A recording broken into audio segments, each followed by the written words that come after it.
je m'appelle Bonjour. Mesdames et messieurs, bonjour. Aujourd'hui, on se retrouve pour la 6e édition du Journal des Internets. Allez, c'est parti. Dans le Pacifique, l'état d'urgence décrété au Vanuatu après le passage du cyclone Pam.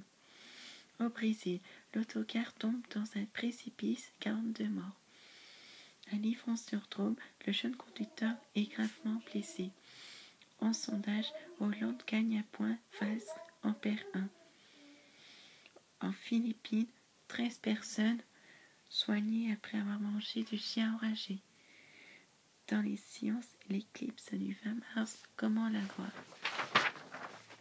À l'Elex, accident mortel sur les pistes, la station perd une figure. À Châteauneuf de Cadagne, un train percute une voiture, le conducteur est indemne. À Bourgoin-Jallieu, un chien victime d'un tir à la carabine. À Litourette, un jeune conducteur contrôle à 211 km/h en Porsche Cayenne sur l'A7. À Sénaux, il vient d'éteindre l'incendie mais passe à travers un toit. À Saint-Lange, un parapentiste se tue dans un lac.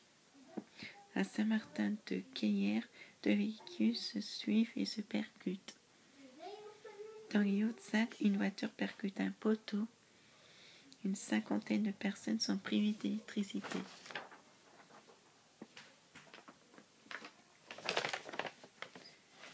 Le ministre... En Savoie, à Villars-Lurin, le corps d'un homme retrouvé dans un ravin en contrebas de la RD 115.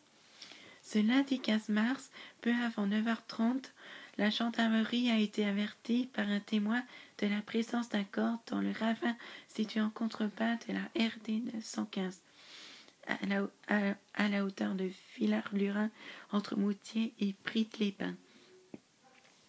Un jeune homme a été retrouvé ce lundi vers 13h15 en arrêt cardio-respiratoire par un jogger sur la piste cyclable qui longe l'autoroute 480 face au quartier Mistral sur la commune de Grenoble.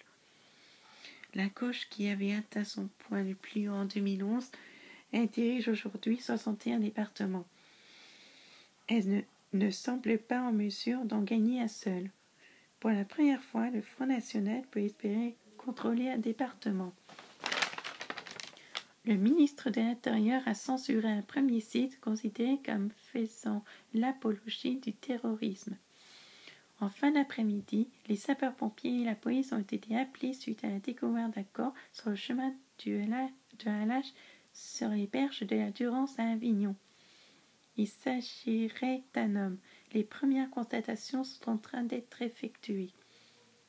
Le 3e procès d'un contrôleur SNCF accusé du viol d'une passagère en juillet 2008 dans le Lyon-Strasbourg s'est ouvert lundi devant la cour d'assises des Vosges à Épinal après 2 condamnations mais dont le verdict en appel avait annulé par la Cour de cassation.